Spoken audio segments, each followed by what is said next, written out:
He grew up with nothing: broken shoes, empty cabinets, a mother working 2 jobs just to keep the lights on. While other kids laughed and partied, he walked 3 miles to school, hungry, cold, and focused.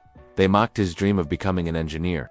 You'll never be anything, they said, but he didn't argue. He worked, day and night, studying by moonlight when the power went out. One day, a letter came: full scholarship, top university. While they stayed stuck, he moved forward.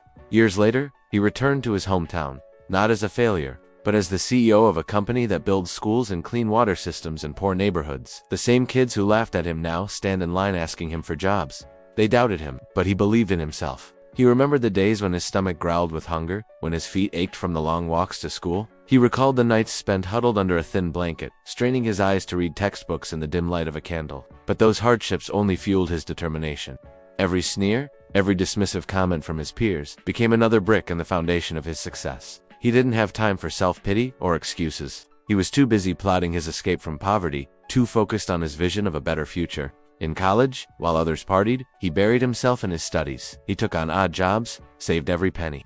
He knew that this was his one shot, his ticket out of the cycle of poverty that had trapped his family for generations. And now, as he stands before the very people who once ridiculed him, he feels no bitterness. Instead, he sees an opportunity to lift up his community, to provide the chances he had fought so hard for. His company doesn't just build infrastructure, it builds hope. It creates jobs, offers education programs, and invests in the potential of those society often overlooks. He knows that in every poor neighborhood, in every struggling family, there are dreamers like him, just waiting for a chance to prove themselves. As he walks through the streets of his old neighborhood, he sees the impact of his work. Children with bright eyes and new backpacks heading to the school he built. Families gathering around clean water taps, no longer forced to drink from polluted streams. He realizes that his success isn't measured by the wealth he's accumulated or the accolades he's received. It's measured by the lives he's changed, the hope he's instilled in a place that once seemed hopeless. And as he looks into the eyes of those now seeking his help, he sees reflections of his younger self.